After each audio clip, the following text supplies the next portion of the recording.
গাজায় এখন পর্যন্ত ৫০,০০০-এরও বেশি নিরীহ মানুষের মৃত্যু হয়েছে। আর সম্প্রতি গাজার আল আহলি হাসপাতাল মাটির সঙ্গে মিশে গেছে ইসরায়েলি বিমান হামলায়। ইহুদি দেশের এই বর্বরতার প্রতিবাদ জানাচ্ছে পুরো বিশ্ব। তবে এমন হত্যাযজ্ঞের সরাসরি প্রতিশোধ নিতে মরিয়া ইয়েমেনের হুতি বিদ্রোহীরা, যার ফলে ইসরায়েলের আকাশে আবারও দেখা দিয়েছে ইয়েমেন থেকে ছোড়া ব্যালিস্টিক ক্ষেপণাস্ত্র। প্রশ্ন, হুতিদের এমন হুমকি ইসরায়েলের জন্য কতটা ভয়ানক? এ বিষয়ে বিস্তারিত জানাচ্ছেন ইশতিয়াক হোসেন।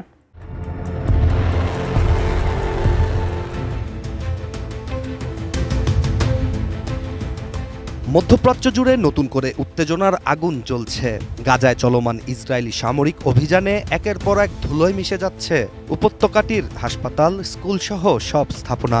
এমন অবস্থায় বিশ্বের একাধিক দেশ এই বর্বর হামলার তীব্র নিন্দা মৌখিকভাবে জানালেও চুপ করে বসে নেই ইয়েমেনের হুতি বিদ্রোহীরা। এখন পর্যন্ত ইরান সমর্থিত এই সশস্ত্র বাহিনী একাধিকবার ইসরায়েলে ক্ষেপণাস্ত্র ও ড্রোন হামলা চালিয়ে এসেছে। আর এবার ইসরায়েলের আকাশে নতুন করে হুতিদের ছোড়া ২টি ক্ষেপণাস্ত্র দেখা দিয়েছে। গাজায় চলমান ইসরায়েলি সামরিক অভিযানের প্রতিবাদ জানাতে ও তাদের অমানবিক হত্যার প্রতিশোধ নিতেই ইরান সমর্থিত ইয়েমেনের হুতি বিদ্রোহীরা ইসরায়েলকে লক্ষ্য করে এই ব্যালিস্টিক ক্ষেপণাস্ত্র নিক্ষেপ করেছে। এদিকে ইসরায়েলের সামরিক বাহিনী জানিয়েছে তারা হুতিদের ছোড়া অন্তত একটি ক্ষেপণাস্ত্র মাঝ আকাশেই প্রতিহত করতে সক্ষম হয়েছে। আর নতুন এই ঘটনার ফলে যুদ্ধের তীব্রতা ও আঞ্চলিক সংঘর্ষের আশঙ্কা আরও প্রকট হবে বলেই ধারণা করছেন বিশ্লেষকরা। আন্তর্জাতিক গণমাধ্যম রয়টার্সের তথ্য অনুযায়ী ১৩ এপ্রিল ইসরায়েলের জেরুজালেম সহ বিভিন্ন এলাকায় হঠাৎ করেই সাইরেন বেজে ওঠে। সাধারণ মানুষ নিরাপদ আশ্রয় নিতে এদিক ওদিক ছোটাছুটি শুরু করেন।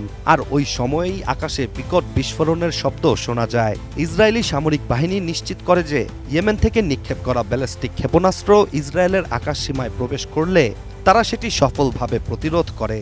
তবে হুতি বিদ্রোহী গোষ্ঠীর দাবি, তারা যে ২টি ব্যালিস্টিক ক্ষেপণাস্ত্র ছুড়েছে সেগুলোর একটি ইসরায়েলের গুরুত্বপূর্ণ সামরিক ঘাঁটি আশদোদ লক্ষ্য করে এবং অন্যটি তেল আবিবের বেনগুরিয়ন আন্তর্জাতিক বিমানবন্দরকে লক্ষ্য করে, যেখানে ইসরায়েলের দাবি তারা মাত্র একটি ক্ষেপণাস্ত্র শনাক্ত করেছে।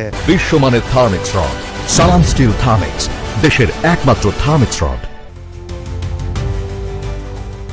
ইসরায়েলি প্রতিরক্ষা বাহিনী আইডিএফ জানিয়েছে তারা অ্যারো-3 এবং ডেভিড স্লিং মিসাইল সিস্টেমের মাধ্যমে হুতিদের ক্ষেপণাস্ত্র প্রতিহত করেছে।